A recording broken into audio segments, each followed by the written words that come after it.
கிறிஸ்துவுக்குள் பிரியமான சகோதர சகோதரி உங்கள் யாவருக்கும் கர்த்தராகிய இயேசு கிறிஸ்துவின் நாமத்தினாலே வாழ்த்துக்குரிய வரவேற்கிறேன். இன்றைக்கு நாம் எடுத்துக்கொண்ட தலைப்பு, நீங்கள் ஜெபிக்கும் பொழுது விசுவாசியுங்கள்.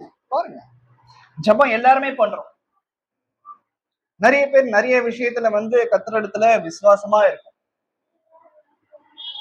இந்த இரண்டு விஷயங்களும் ஒண்ணு சேரும்போது, அதாவது நம்ம ஜெபிக்கும் பொழுது, அதுவும் விசுவாசத்தோடு ஜெபிக்கும் பொழுது நமக்கு என்னெல்லாம் என்னென்ன ஆசீர்வாதம்லாம் நமக்கு இருக்கு அப்படிங்கிற ஒரு விஷயத்தை குறித்துதான் நம்ம இன்னைக்கு தியானிக்க இருக்கிறோம். ஒரு சில நேரங்கள்ல நம்ம விசுவாசம் அப்படிங்கிற ஒரு தலைப்பின் கீழாக நம்ம கர்த்தருடைய வேதத்தை தியானிச்சிருப்போம். இன்னும் ஒரு சில நேரத்துல ஜெபம் அப்படிங்கிற ஒரு தலைப்பின் கீழாக நாம கர்த்தருடைய வேதத்தை நம்ம தியானிச்சிருப்போம். ஆனா இன்னைக்கு ஜெபிக்கும் பொழுது விசுவாசிங்கள், அதாவது விசுவாசத்தோடு நம்ம கர்த்தரிடத்துல ஜெபிக்கும் பொழுது நம்ம எப்படிப்பட்ட ஒரு ஆசீர்வாதத்தை கர்த்தரிடத்துல இருந்து பெறுகிறோம் அப்படிங்கிற ஒரு விஷயத்தை குறித்து நம்ம இன்னைக்கு தியானிக்க இருக்கிறோம். முதலாவது, மார்க் 11ஆம் அதிகாரம் வசனம் 24. மார்க் 11ஆம் அதிகாரம் வசனம் 24. இயேசு கிறிஸ்து என்ன சொல்றாருன்னு பாருங்க.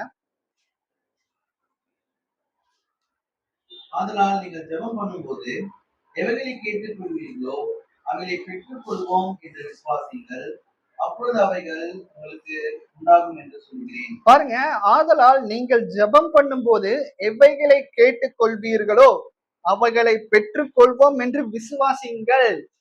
பாருங்க, கர்த்தர் இடத்துல இப்ப எனக்கு தீர்க்க முடியாத ஒரு வியாதி இருக்கு, இல்லைன்னா ஏதாச்சும் எனக்கு உடம்புல ரொம்ப பலவீனமா இருக்கு. அதை நம்ம கர்த்தர் இடத்துல நம்ம போய் ஜெபிக்கும் பொழுது, ஒரு சில நேரத்துல டாக்டர்ஸ் கூட நம்மளை கை விரிச்சுவாங்க. ஆனா நம்ம மனசுல எப்பவுமே பாத்தீங்கன்னா, ஜெபம் பண்றதுக்கு முன்னாடி கர்த்தர் எனக்கு நல்ல ஆயுசு நாட்களை கொடுப்பார், கர்த்தர் எனக்கு இருக்கிற எல்லா நோய் நொடிகளையும் தீர்த்து போடுவார், எனக்கு இருக்கிற எல்லா பலவீனங்களையும் மாற்றி எனக்கு நல்ல ஒரு பலனை கர்த்தர் கொடுப்பார். அதாவது நம்மளுடைய மைண்ட் எப்படி இருக்கணும் அப்படின்னா, ஜெபம் பண்றதுக்கு முன்னாடி நீங்க உங்களுக்கு அந்த நோயில இருந்து விடுதலை வந்துருச்சு அப்படிங்கிற ஒரு எண்ணத்தோடய நம்ம கர்த்தர் இடத்துல ஜெபிக்கணும். அதுதான் இங்க சொல்றாரு, அவைகளை பெற்றுக்கொள்வோம் என்று விசுவாசிங்கள். பாருங்க, ஒரு விஷயம் நம்ம அடையாததுக்கு முன்னாடியே, அது ஒரு வெற்றி, ஒரு போர்ல ஒரு வெற்றியா இருக்கலாம், இல்லைன்னா பாத்தீங்கன்னா ஒரு எக்ஸாம் நம்ம எழுதுறோம், அதுல நல்ல ஒரு தேர்ச்சி பெற்ற ஒரு விஷயமா இருக்கலாம். அப்பா, நான் நல்லா எக்ஸாம் எழுதிட்டேன், நாம எக்ஸாம் எழுதுறதுக்கு முன்னாடியே நான் ப்ரேயர் பண்ணேன், எக்ஸாம் எழுதுறதுக்கு அப்புறமும் நான் ப்ரேயர் பண்ணேன், நான் கண்டிப்பா பாஸ் ஆயிடுவேன், பாஸ் ஆயிட்டேன். அப்படிப்பட்ட ஒரு விசுவாசம் நமக்கு இருக்கணும். அதுதான் இங்க சொல்றாரு, அவைகளை பெற்றுக் கொள்வோம் என்று விசுவாசிங்கள், அப்பொழுது அவைகள் உங்களுக்கு உண்டாகும் என்று சொல்லுகிறேன். இது பாத்தீங்கன்னா கர்த்தராகி இயேசு கிறிஸ்து நமக்கு கொடுத்த ஒரு மிகப்பெரிய ப்ராமிஸ்.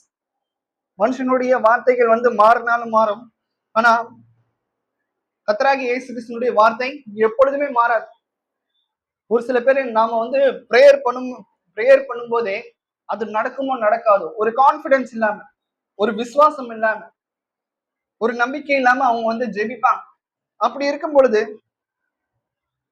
நாம எப்படி கர்த்தரிடத்துல ஆசீர்வாதத்தை பெற்றுக்கொள்ள முடியும்? அப்போ நம்ம கர்த்தரை சந்தேகப்படுறோம்.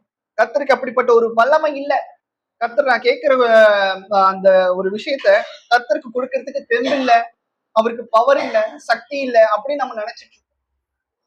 ஏன்னா டாக்டர்ஸுக்கே கையை வச்சுட்டாங்க, என்கிட்ட இருக்கிற எல்லா ஆஸ்தியும் முடிஞ்சு போச்சு, இதுக்கப்புறம் கர்த்தர் எப்படி என்னை உயர்த்துவார், ஒரு வழியும் இல்லையே அப்படிங்கிற ஒரு நம்பிக்கை இல்லா தன்மையை சாத்தான் நம்மளுடைய இதயத்துல கொண்டு வருவோம்.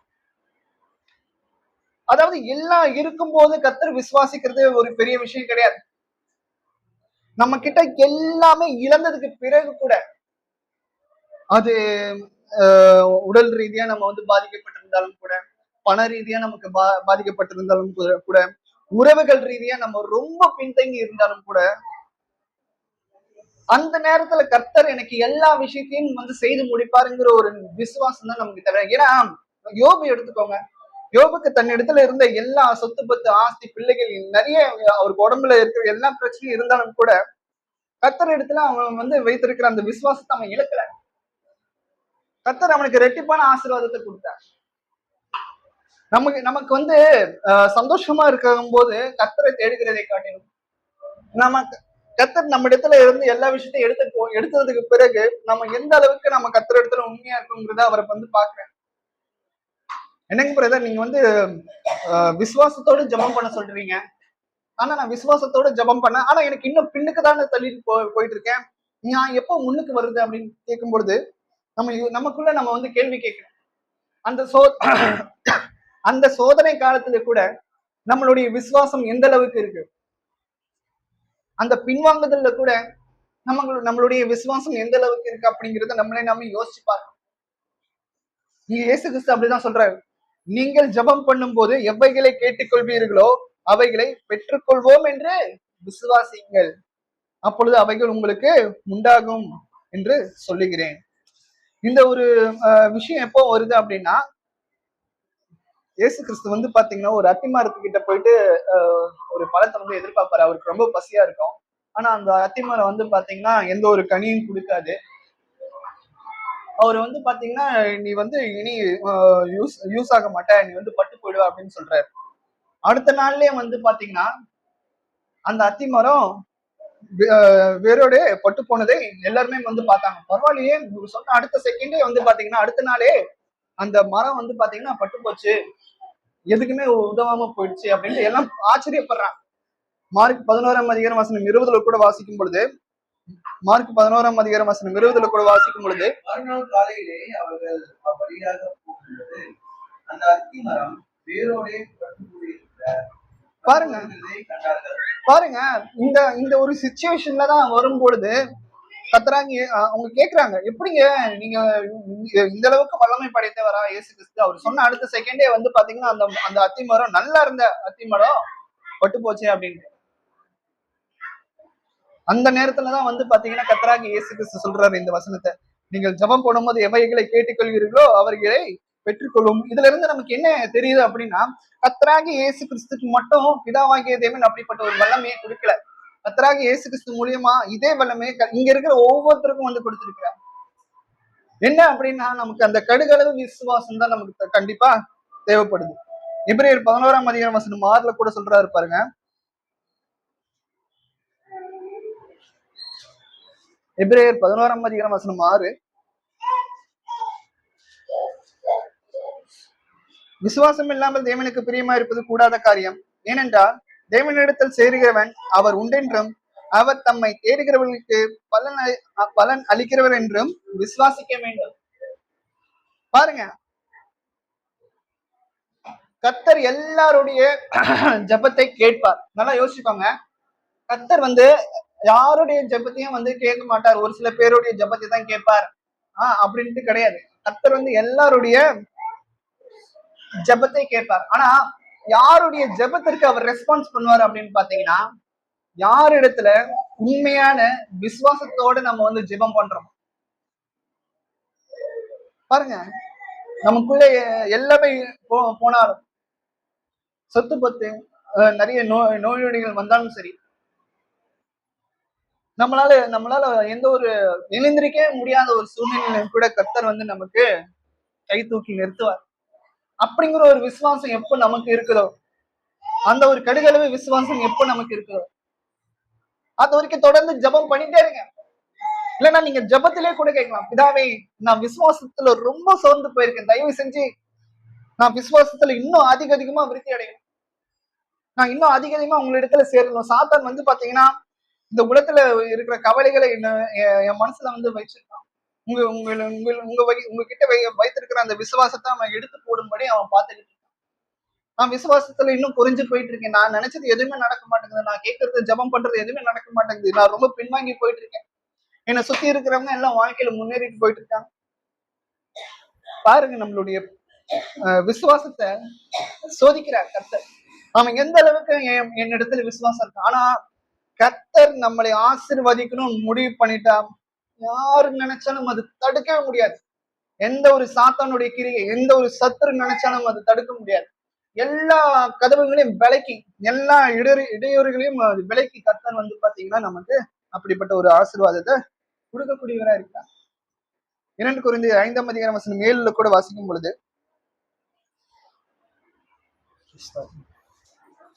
2 கொரிந்தியர் 5:7 இந்த தேகத்திலே குடியிருக்கையில் கர்த்தரிடத்தில் குடியிருந்தார்.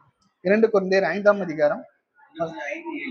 5ஆம் அதிகாரம் வசனம் 7. இந்த தேகத்தில் குடியிருக்கையில் கர்த்தரிடத்தில் குடியிருக்கிறோம் என்று அறிந்தும் எப்பொழுதும் தைரியமே இருக்கும். நாங்கள் தரிசித்து நடவாமல் விசுவாசித்து நடக்கிறோம் அப்படிங்கிறது 2 கொரிந்தியர் 5:7. 1 கொரிந்தியர் பாருங்க. நாம் தரிசித்து நடவாமல் விசுவாசித்து நடக்கிறோம். எதுல இருக்கு? 6. சரி, ஓகே. 2 கொரிந்தியர் 5ஆம் அதிகாரம் 6ல இருக்கு. நாங்கள் தரிசித்து நடவாமல் விசுவாசித்து நடக்கிறோம். பாருங்க, அதாவது இப்போ இங்க இருக்கிறவங்க நம்ம எல்லாருமே வந்து பாத்தீங்கன்னா கர்த்தராகிய இயேசு கிறிஸ்துவ நேரடியா பார்க்கல, அவரை டச் பண்ணி நம்ம வந்து பேசுனது கூட கிடையாது.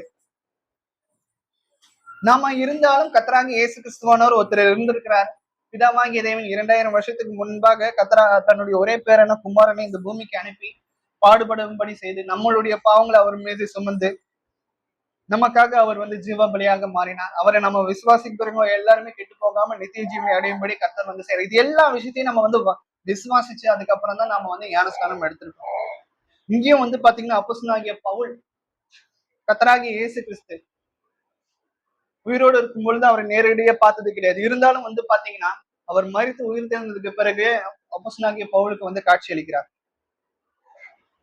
அவர் கூட இருந்தது கிடையாது. இருந்தாலும் சொல்றாரு பாருங்க, நாங்கள் தரிசித்து நடவாமல் விசுவாசித்து நடக்கிறோம். அப்போ நம்ம இங்க இருக்கிறவங்க எல்லாருமே வந்து பாத்தீங்கன்னா பாக்கியசாலிகள். கண்டு விசுவாசிப்பவனை விட காணாமல் விசுவாசிப்பவர்கள் பாக்கியவான்கள். என்னாகும் 23ஆம் அதிகாரம் வசனம் 19.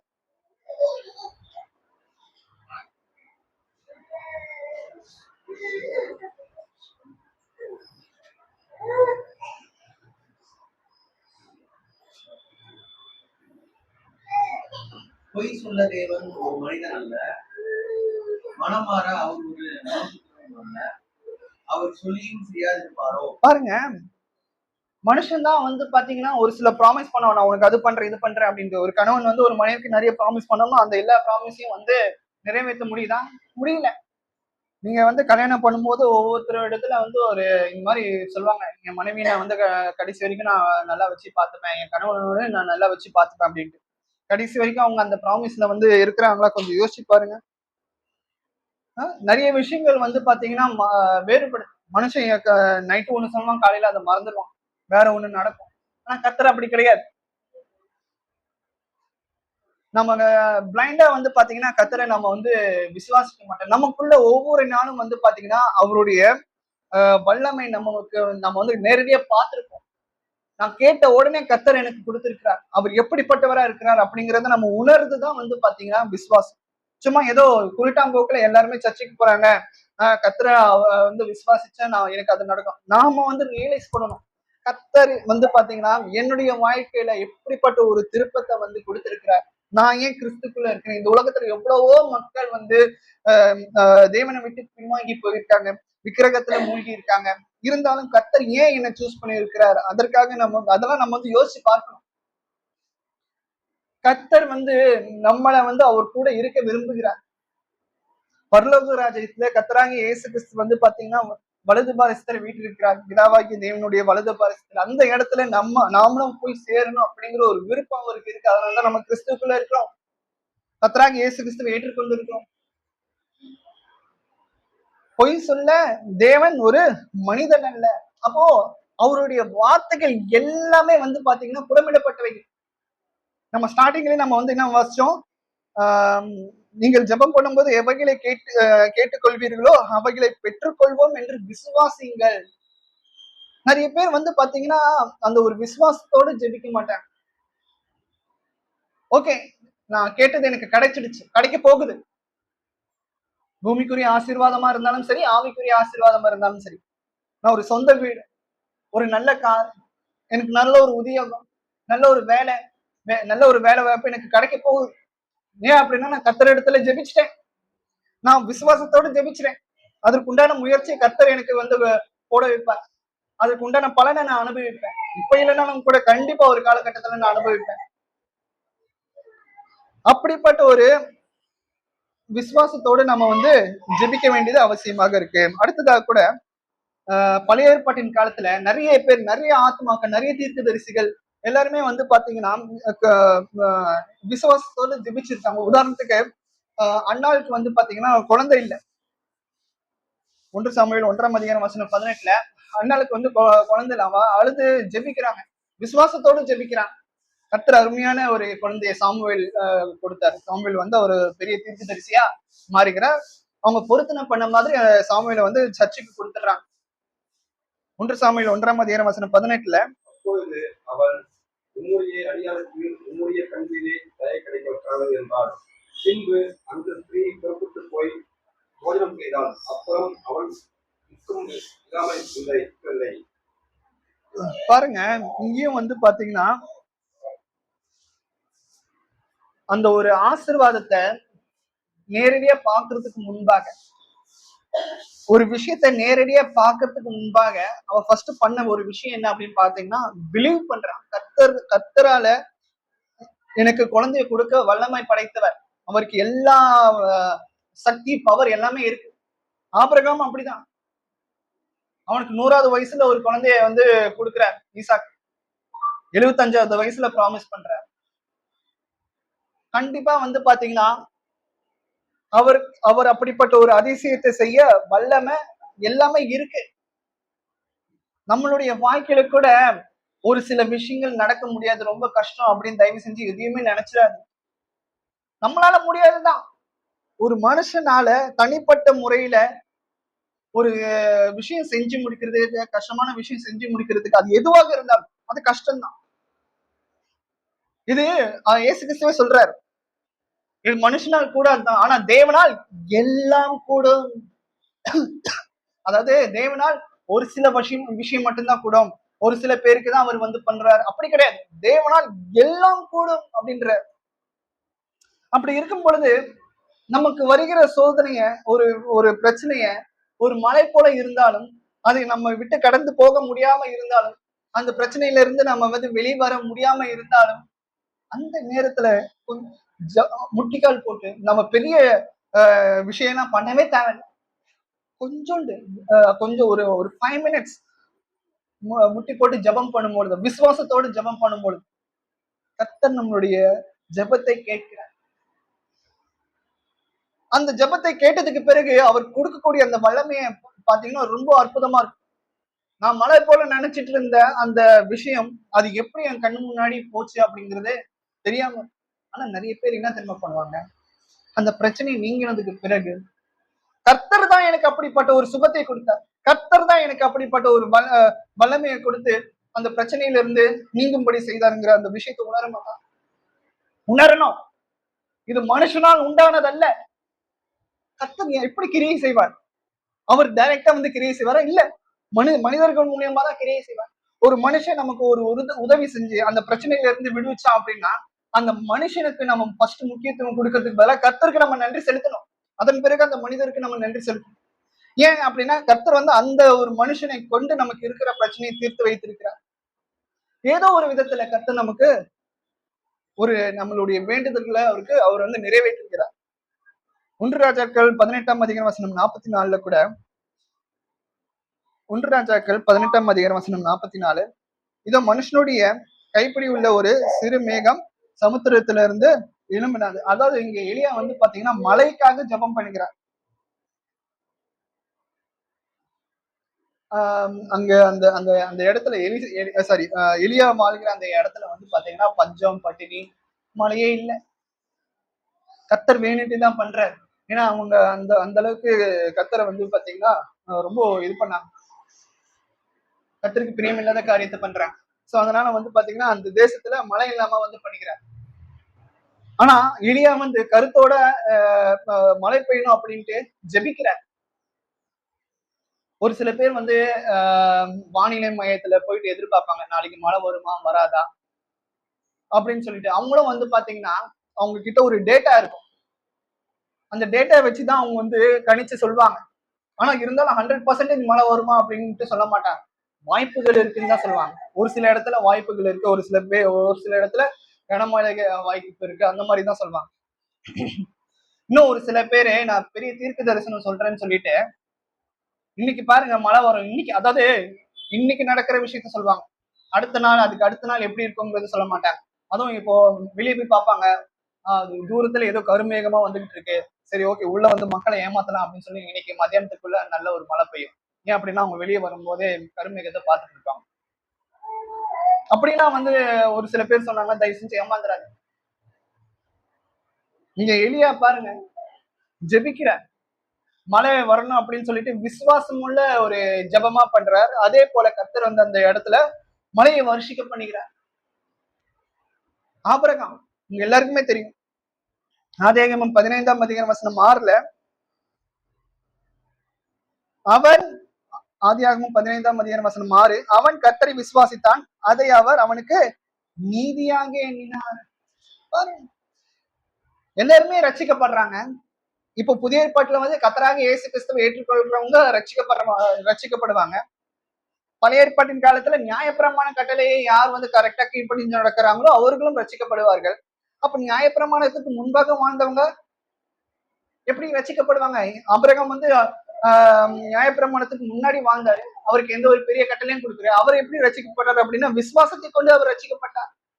பிதாவாகிய தேவனிடத்துல யெகோவா தேவனிடத்துல அவர் வந்து விசுவாசிச்சார், அது அவருக்கு நீதியாக எனப்படுது. அதான் சொல்றாரு பாருங்க, அவன் கர்த்தரை விசுவாசித்தான், அதை அவர் அவனுக்கு நீதியாக எண்ணினார். பாருங்க எவ்வளவு கட்டளைகள் போயிருந்தாலும், நியாயப்பிரமாண கட்டளைகள் இருந்தாலும், புதிய பாட்டு கட்டளைகள் இருந்தாலும் விசுவாசம் தாங்க கர்த்தரிடத்துல நாம வைத்திருக்கிற அந்த ஒரு விசுவாசம். அப்பா அம்மா மேல விசுவாசிப்பாங்க, அப்பா அம்மா வந்து நம்மளை பார்த்துப்பாங்க.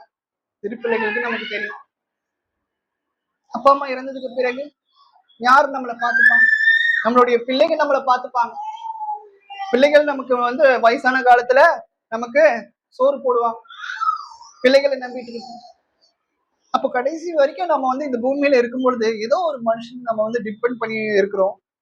அந்த ஆனா மனுஷனை டிபெண்ட் பண்ணி இருக்கும் பொழுது, மனுஷனை வந்து நம்பி இருக்கும் பொழுது நமக்கு என்ன ஒரு ஒரு விஷயம் மிஞ்சும் அப்படின்னா ஏமாற்றம் தான் மிஞ்சும்.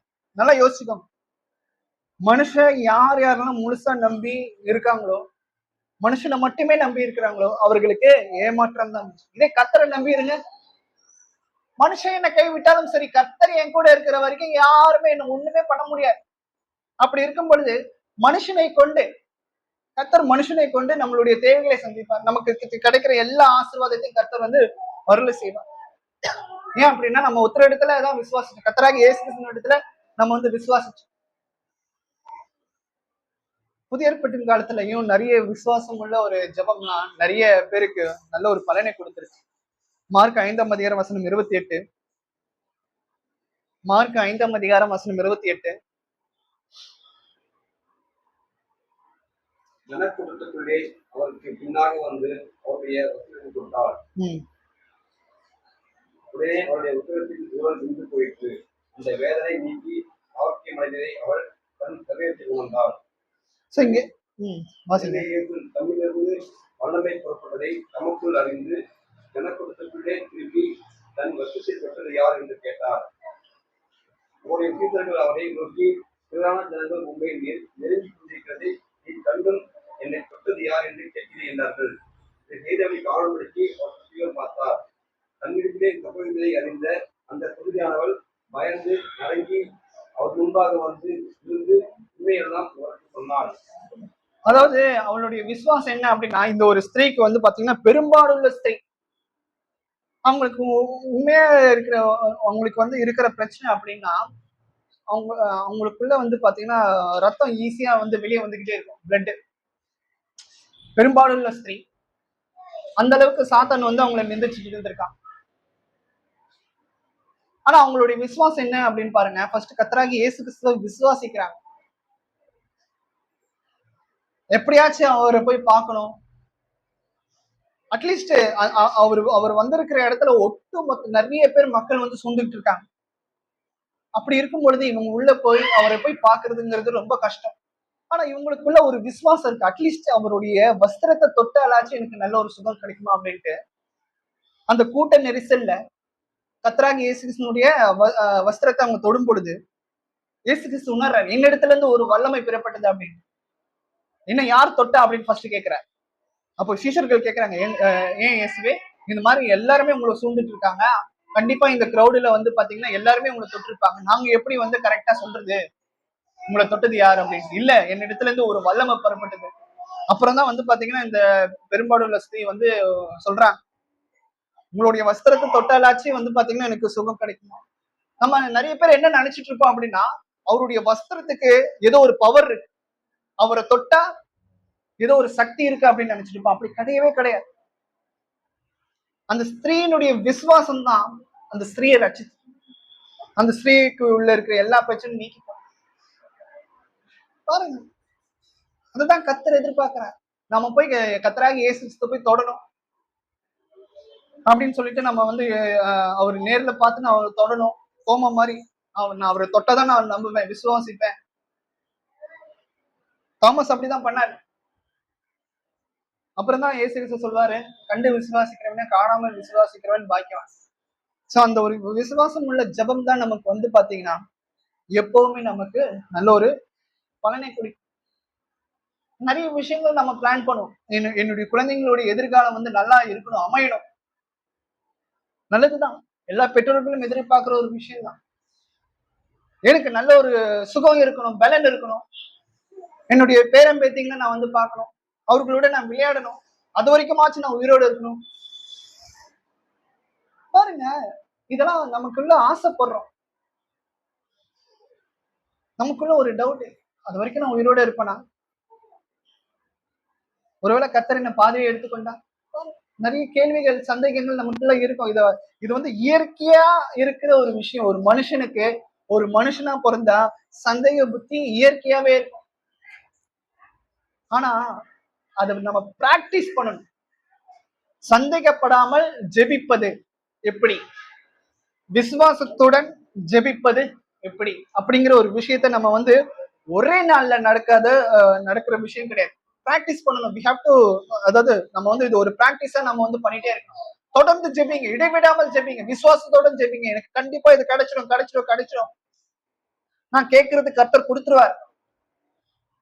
கொடுத்துருவாருங்கிறதுக்கு பதிலா நான் அதை அடைஞ்சிட்டேன், நான் வெற்றியை அடைஞ்சிட்டேங்கிற ஒரு ஃபீல் நீங்க வந்து அடையாததுக்கு முன்னாடி நீங்க வந்து பாத்தீங்கன்னா அது உங்க மனசுக்குள்ள வாங்கிக்கணும். பாருங்க, உங்க மனசுக்குள்ள ஒரு விஷயம் அடையாததுக்கு முன்னாடியே நான் கர்த்தர் இடத்துல ஜெபிச்சுட்டேன், நான் அடைஞ்சிட்டேன் அப்படிங்கிற ஒரு விசுவாசத்தோட இருங்க. கண்டிப்பா உங்களுக்கு ஆட்டோமேட்டிக்கா நடக்கும். மார்க் 10:52 இங்க ஒரு கண் தெரியாத ஒரு குடில பத்திமேயோ, நீ போகலாம், உன் விசுவாசம் உன்னை ரட்சித்தது என்றார். உடனே அவன் பார்வையடைந்து வழியிலே இயேசுவுக்கு பாருங்க, இங்க பத்திமேன்னு சொல்லிட்டு ஒரு குருடர் இருக்கிறாரு. அவரும் வந்து பாத்தீங்கன்னா ரொம்ப வருஷமா இந்த மாதிரி இதெல்லாம் எதுக்கு நடக்குது அப்படின்னா, கர்த்தராகிய இயேசு கிறிஸ்து வந்து என்ன சொல்றாருன்னா, பிதாவாகிய தேவன் வந்து கர்த்தராகிய இயேசு கிறிஸ்துக்கு எப்படிப்பட்ட ஒரு வல்லமைகள் இருக்கு அப்படிங்கிறத உலக மக்கள் எல்லாருமே உணர்றதுக்கு ஏத்த மாதிரி இப்படிப்பட்ட சம்பவங்கள்லாம் நடக்குது.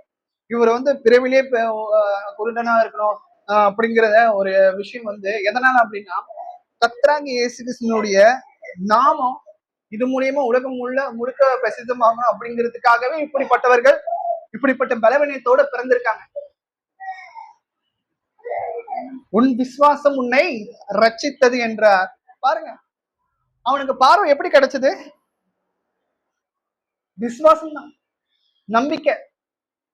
எல்லாம் இருக்கும்போது நம்புறது வந்து பாத்தீங்கன்னா நம்பிக்கை கிடையாது. எதுவுமே இல்லாம இருக்கும்போதுதான் நம்பிக்கை வரணும், விசுவாசம் வரணும். அதுதான் உண்மையான நம்பிக்கை. எதுவுமே இல்லாத போது நம்ம பண்ற விஷயம் என்ன தெரியுமா? விசுவாசத்துல இருந்து பின்வாங்கி போகும். கர்த்தர் அவ்வளவுதான் கைவிட்டார். நான் வாரம் சர்ச்சுக்கு போய் கரெக்டான நேரத்துல ஜெபம் பண்ணி என்ன பிரயோஜனம்? கர்த்தர் என்னை கைவிட்டுட்டார். கர்த்தர் என்னுடைய ஜெபத்தை கேட்கல, என்னோட விண்ணப்பத்துக்கு அவர் செவி கொடுக்கல. சோ ஒவ்வொரு தடவையும் இந்த மாதிரியான எண்ணங்களை சாத்தான் வந்து ஈஸியா புகுத்திடுவான். அவனுடைய கோல் என்ன தெரியுமா? மெயினா அவன் எப்படியோ நரகத்துக்கு தான் போவான். சரி வாங்க நம்ம எல்லாருமே சேர்ந்து ஒன்னா நரகத்துக்கு போலாம்னு சொல்லிட்டு நம்ம கூட்டின்னு போறதுதான் அவனுடைய கோல். அதுக்கு மெயின் அடி போடுறது என்னன்னா, நம்மளுடைய விசுவாசத்தை கம்மி பண்ண வைக்கும். நமக்கும் கர்த்தராகிய இயேசு கிறிஸ்துவுக்கும் இருக்கிற அந்த தொடர்பை பிரிக்கிறது தான் அவனுடைய மிகப்பெரிய ஒரு கோலை. பிரச்சனைகளை உண்டு பண்ணுவான். அப்ப பிரச்சனைகள் உண்டு பண்ணும் பொழுது நம்மளுடைய விசுவாசம் ஆட்டோமேட்டிக்கா இயற்கையாவே மனுஷனுக்கு குறையும். கிறிஸ்துவர்கள் நாம அப்படி இருக்கக்கூடாது. நல்லா யோசிச்சுக்கோங்க, தெளிந்த புத்தி உள்ளவர்களா இருங்க. மத்திய 8:8 மத்திய 8:8 நூற்றுக்கு அதிபதி பிரயோஜனமாக, ஆண்டவரே, நீர் என் வீட்டிற்குள் பிரவேசித்த நாள் பாக்கியம் அல்ல. ஒரு வார்த்தை மாத்திரம் சொல்லும், அப்பொழுது என் வேலைக்காரன் சுத்தமாவான். பாருங்க, நூற்றுக்கு அதிபதி பாத்தீங்கன்னா ஒரு இஸ்ரவேல் மனுஷன் கிடையாது, ஒரு ரோம அதிகாரி. அந்த காலத்துல அவன் ஒரு புறஜாதியா. அவனுக்கு இருக்கிற விசுவாசம் பாருங்க, அந்த விசுவாசம் கூட பாத்தீங்கன்னா யூத மக்கள் இடத்துல தன்னுடைய பிதாவாகிய என்னுடைய சொந்த ஜனத்துல இல்லைன்னு சொல்ற. அந்த நூற்றுக்கு அதிபதி தன்னுடைய வேலைக்காரனுக்கு ஒரு பிரச்சனை, உடம்புல ரொம்ப பெரிய வியாதி, அவன் மறிக்கிற தருவாயில இருந்தான். அப்போ அந்த நேரத்துல நூற்றுக்கு அதிபதி தன்னுடைய வேலையாட்சி கிட்ட சொல்லி அனுப்புறான், கர்த்தராகிய இயேசு கிறிஸ்து கிட்ட போயிட்டு இப்படிப்பட்ட ஒரு விஷயத்த சொல்லுங்க. அவர் வாயில இருந்து புறப்படுகிற ஒரு வார்த்தையினால கூட என்னுடைய வேலைக்காரன் பிழைப்பான். ஏன்னா என் வேலைக்காரன் நான் சொல்ற எல்லா விஷயத்தையும் அவன் கரெக்டா செஞ்சு முடிக்கிறான். அவனுக்கு இப்படிப்பட்ட ஒரு பெரிய சோதனை வந்துருச்சு. நீங்க போயிட்டு இயேசு கிறிஸ்து கிட்ட போயிட்டு நீங்க சொல்லுங்க, அவர் நல்ல ஒரு சுகத்தையும் கொடுப்பார், சுகத்தையும் பலனையும் கொடுப்பார் அப்படிங்கிற ஒரு விசுவாசத்தோட சொல்லியிருக்கான். அப்போ அவன் தன்னை தாழ்த்திக்கிறான். கர்த்தராகிய இயேசு கிறிஸ்து முன்னாடி ஒரு வார்த்தை மாத்திரம் சொல்லும், அப்பொழுது என் வேலைக்காரன் சொத்தமாவான். நீங்க என் வீட்டுக்கு வர்றதுக்கு நான் ஒரு தகுதி உள்ளவனே கிடையாது. அவனுடைய விசுவாசத்தை பாருங்க. இப்பதான் இயேசுக்கு சொல்றேன், யூத மக்கள் இடத்துல கூட நான் இப்படிப்பட்ட விசுவாசத்தை நான் பார்த்ததில்லை. அவர் சொன்ன அடுத்த செகண்டே பாத்தீங்கன்னா அவனுடைய வேலைக்காரன் சொஸ்தமா.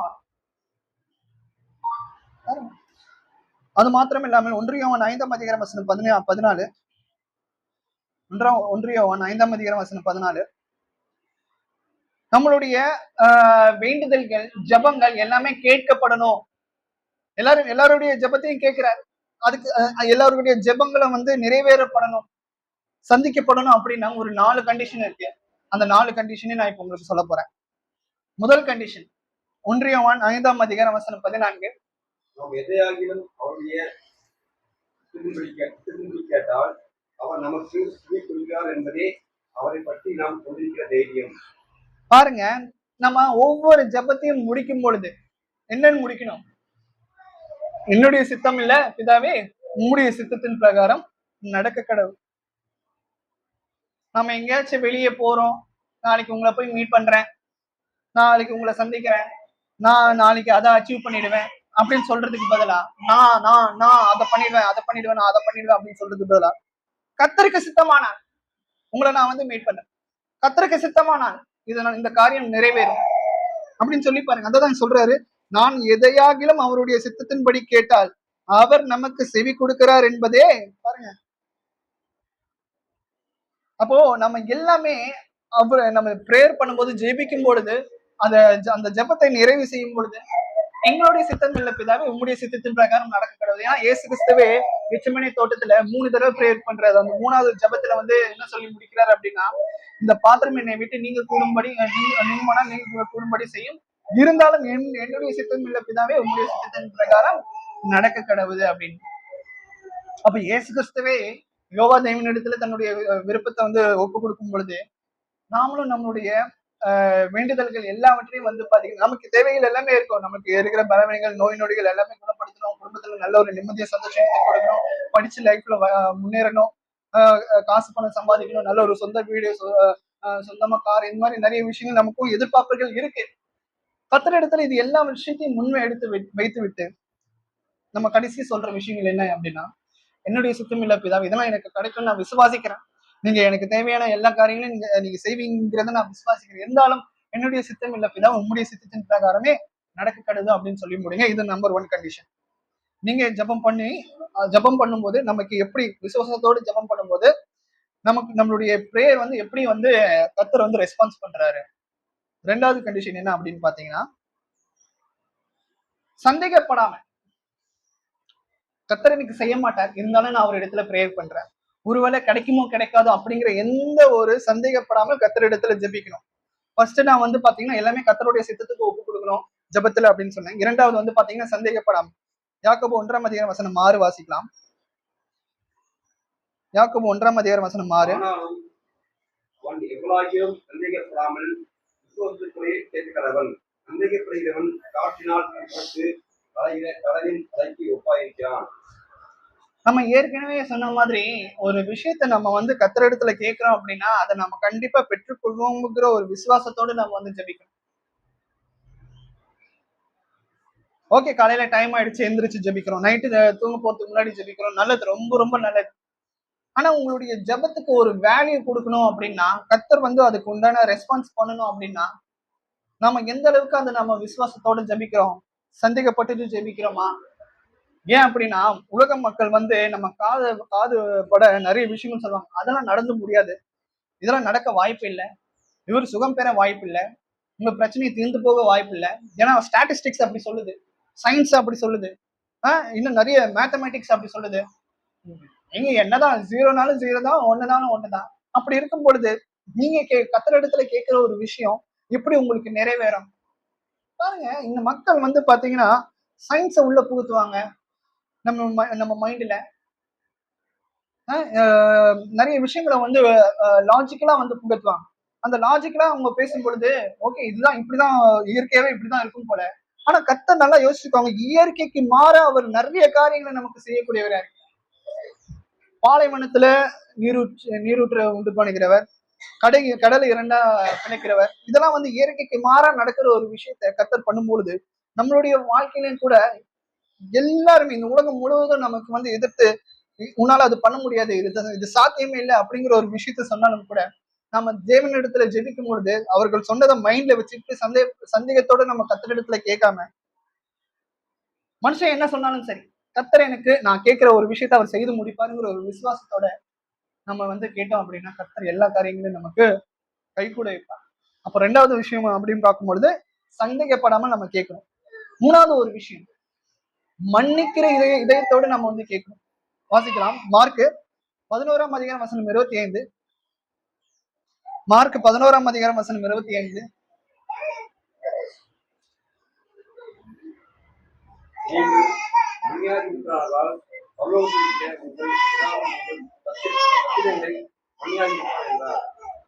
மார்க் 11:25. நீங்கள் ஜெபம் பண்ணும்போது ஒவ்வொரு பேரும் உங்களுக்கு யாதொரு குறை விசாரிக்குமானால் பரலோகத்திலே உங்கள் பிதா உங்கள் தப்பிதங்களை உங்களுக்கு மன்னிக்கும்படி அந்த குறையை அவனுக்கு மன்னியுங்கள். பாருங்க, நம்ம கத்தரிடத்துல ஜெபம் பண்ணும்பொழுது நம்ம மனசுக்குள்ள ஒரு வெறி, வஞ்சகம், இன்னும் நிறைய பேர் பழிவாங்குற ஒரு எண்ணம், இந்த மாதிரி எல்லாம் மைண்டோட தயவு செஞ்சு ஜெபம் பண்ணாதீங்க. மத்தவங்கள யாராச்சும் நீங்க வந்து தப்பா பேசியிருந்தாங்கன்னா அவங்க இடத்துல போயிட்டு மன்னிச்சிடுங்க.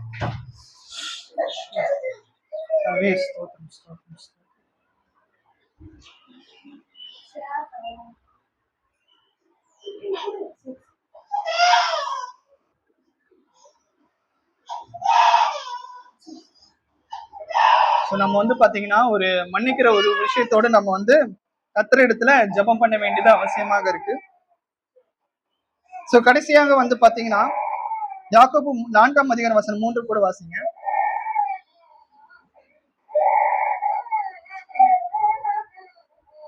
நல்லா தேய்ச்சி விடுங்க.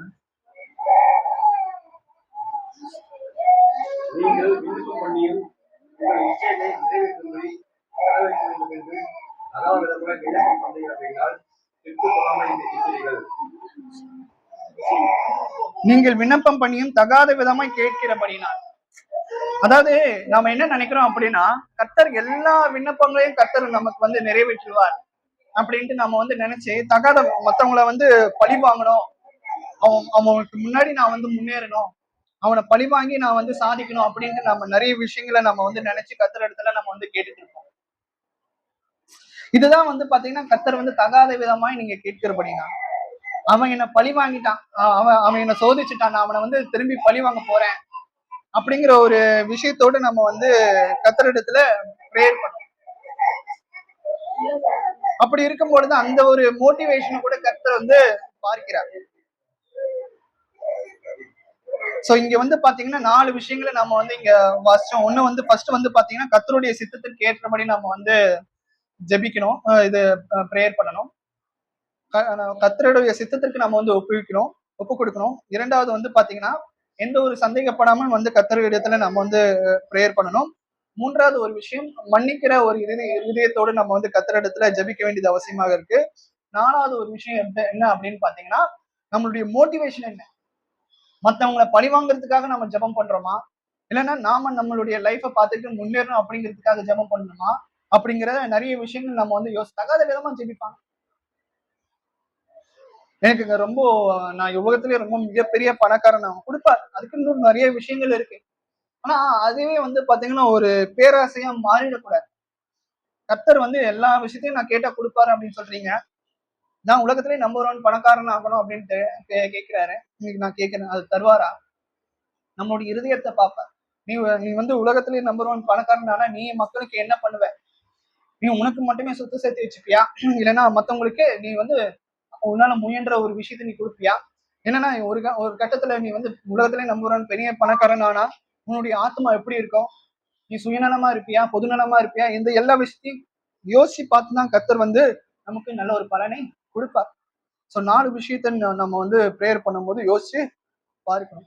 ஏன் ஒரு சில விண்ணப்பங்கள்லாம் வந்து கர்த்தர் வந்து செவி கொடுக்க மாட்டேறாரு, நல்ல ஒரு பலன் இல்லை அப்படின்னு பாத்தீங்கன்னா, கண்டிப்பா வந்து பாத்தீங்கன்னா நம்ம விசுவாசத்துல ரொம்ப கம்மியா இருந்திருக்கும். எனக்கு வந்து அந்த பிரச்சனை சாரி, நான் விசுவாசம் இல்லாம நான் வந்து ஜெபம் பண்ணியிருப்பேன். அப்படி இல்லைன்னா தப்பான ஒரு நேரத்துல நான் வந்து ஜெபம் பண்ணியிருப்பேன். அப்படி இல்லைன்னா என் மனசுல வந்து ஒரு தப்பான ஒரு மோட்டிவேஷன் இருக்கும், மத்தவங்களை பழிவாங்குற எண்ணத்தோட நான் வந்து ஜெபம் பண்ணியிருப்பேன்.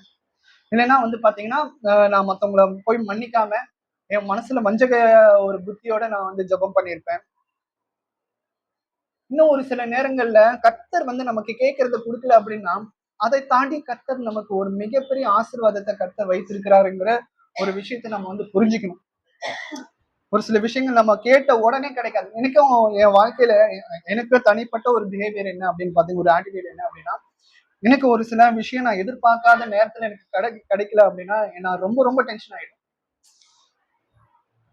எனக்கு வந்து எதிர்பார்க்கிற நேரத்துல கிடைச்சா எனக்கு okay, I will be very happy, நான் வந்து ரொம்ப சந்தோஷப்படுவேன். நான் கர்த்தர் இடத்துல ஜெபம் பண்ணி அந்த ஒரு சிச்சுவேஷன் எனக்கு கிடைக்காம நிறைய தடவை எனக்கு நடந்திருக்கு. அப்புறம் தான் நான் உணர்ந்தேன், கர்த்தர் வந்து பாத்தீங்கன்னா இதை விட ஒரு பெரிய ஒரு விஷயத்த கர்த்தர் எனக்காக வைத்திருக்கிறார். அது வர வரைக்கும் நான் வந்து பொறுமையா காத்திருக்க வேண்டியது அவசியமாக இருக்கு. நிறைய பேர் அதுலயே பாதிலே விசுவாசத்துல விழுந்துருவாங்க. என்னடா இது, நான் வாழ்க்கையில ரொம்ப ஒரு மோசமான ஒரு சிச்சுவேஷன்ல இருக்கேன், இந்த நேரம் இதுக்கப்புறம் கூட கர்த்தர் என்னுடைய விண்ணப்பத்துக்கு செவி கொடுக்கலன்னா அவர் எப்படிப்பட்டவரா இருக்கிறார்? அப்ப நான் வந்து என்ன ரொம்ப குற்றமுள்ளவனா அவர் பார்க்கணும்னு எதிர்பார்க்கிறாரா, இல்லைன்னா நான் வந்து கீழே போய் சரிந்து விழணும்னு எதிர்பார்க்கிறாரா? நமக்குள்ள நிறைய விஷயங்கள் தோணும். எல்லாருக்கும் முன்னாடி என்ன அசிங்கப்படுத்தணும் அப்படின்னு நினைக்கிறாரா? இப்படிலாம் சாத்தான் வந்து நம்மளுடைய இருதயத்தை வழி விலகி போக இருக்கும். ஆனா கடைசி வரைக்கும் யாரு நிலைச்சிருக்கிறாங்களோ அவங்கதான் வந்து பாத்தீங்கன்னா அவர்களுக்கு ஜீவ கிரீடமானது கொடுக்கும். 10 நாள் உபத்திரப்படுவீர்கள், முடிவு பரிந்தும் யாரு வந்து கடைசி வரைக்கும் விசுவாசம் உள்ளவனா இருந்து இருக்கிறானோ அவனுக்கு வந்து பாத்தீங்கன்னா கர்த்தர் ஜீவ கிரீடத்தை கொடுக்கக்கூடியவரா இருக்கிறார். உதாரணத்துக்கு நம்ம இயற்கையாவே நடக்கிற ஒரு விஷயம் வந்து பார்க்கலாம். ஒரு விவசாயி இருக்கான், அவன் வந்து ஒரு விதையை போடுறான் நிலத்துல. அவன் அந்த விதையை போட்ட அடுத்த செகண்டே அவனுக்கு ஒரு நல்ல ஒரு கனியை கொடுத்துருந்தா, அவன் வந்து அதற்காக நிறைய விஷயங்களை அவன் பண்றான். ஒவ்வொரு நாளும் வந்து தண்ணி விடுறான். அதுக்குன்னு ஒரு காலம் இருக்கு, அந்த வெயில் பட்டு அது வந்து முளைச்சு வெளியே வருது. அது வரைக்கும் அவன் வந்து என்ன பண்றான் அப்படின்னா நம்பிக்கை வைக்கிறான். நான் வந்து நல்லபடியா விதை போட்டிருக்கேன், நல்லபடியா எல்லாமே பண்ணிட்டு இருக்கேன். அந்த ஒரு வெயிட்டிங் காலம் இருக்கு பாத்தீங்களா, அதுதான் நம்மளுடைய வாழ்க்கையில நம்ம பண்ண வேண்டிய ஒரு விஷயம். நம்ம கர்த்தர் இடத்துல அந்த விதையை போடுறதுதான் நம்மளுடைய ஜெபம் வச்சுக்கோங்க. நம்ம ஜெபம் பண்றோம், அந்த அறுவடை காலம் வர வரைக்கும் அவன் வந்து வெயிட் பண்றான் பாத்தீங்களா அந்த விவசாயி.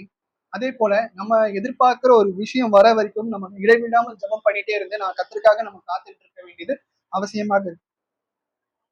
அவன் வந்து பாத்தீங்கன்னா என்னடா இது நல்லா வளருதா வளருதா அப்படின்னு சொல்லிட்டு அவன் அடிக்கடி தோண்டி தோண்டி அவன் பார்க்கல.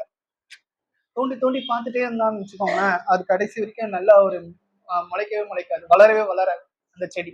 அது எந்த ஒரு மரமா இருந்தாலும் சரி, செடியா இருந்தாலும் சரி. நான் போட்ட விதை வந்து கரெக்டா வந்திருக்கான்னு சொல்லிட்டு அவன் எடுத்து எடுத்து பார்க்கல. அவன் வந்து ஒரு நம்பிக்கை, ஓகே நம்ம விதையை போட்டோம், தண்ணியை ஊற்றி வச்சிட்டோம், வெயில் நல்லா படுது, ஒரு 6 மாசம் கழிச்சு நம்ம வருவோம், கண்டிப்பா அது நல்ல ஒரு விஷயத்தை கொடுக்கும். அதே போல நம்ம கத்திரிடத்துல ப்ரேயர் பண்ணிட்டோம், விசுவாசத்தோட ப்ரேயர் பண்ணிட்டோம், கண்டிப்பா இது வந்து நடக்கும் அப்படின்னு சொல்லிட்டு பொறுமையா இருந்து பாருங்க. ஆட்டோமேட்டிக்கா நமக்கு வந்து அப்படிப்பட்ட ஒரு விஷயம், நம்ம கேட்ட ஒரு விஷயம் கண்டிப்பா நடக்கும். அப்போ கத்துறாங்க இயேசு கிறிஸ்து என்ன சொல்றாரு அப்படின்னு பாத்தீங்கன்னா, ஜெபம் பண்ணுங்க, எல்லாருமே ஜெபம் பண்ணுங்க. அது ஒரு முக்கியமான ஒரு விஷயம். அதை விட முக்கியமான ஒரு விஷயம் என்ன அப்படின்னு பாத்தீங்கன்னா, விசுவாசத்தோட ஒரு ஜெபம் பண்ணுங்க. மத்திய 7ஆம் அதிகாரம் 7வது வசனத்துல கூட சொல்றாரு, கேளுங்கள் அப்பொழுது உங்களுக்கு கொடுக்கப்படும், தேடுங்கள் அப்பொழுது கண்டடைவீர்கள், தட்டுங்கள் அப்பொழுது உங்களுக்கு கொடுக்கப்படும், திறக்கப்படும் அப்படின்றாரு. அப்போ கேட்கிறவன் எல்லாருமே வந்து பாத்தீங்கன்னா பெற்றுக்கொள்கிறான். அதுவும் விசுவாசத்தோட கேட்கிறவன் பொறுமையா இருந்து கண்டிப்பா அவனுக்கு கிடைக்கும். சோ நம்ம வெறும் ப்ரேயர் பண்றதும் இல்லாம இனி வரும் காலங்களில் நம்ம விசுவாசத்தோட ப்ரேயர் பண்ண வேண்டியது அவசியமாக இருக்கு. பொறுமையா கேட்டு உங்கள் அனைவருக்கும் நன்றி. கர்த்தர் தாமே உங்களை ஆசீர்வதிப்பாராக.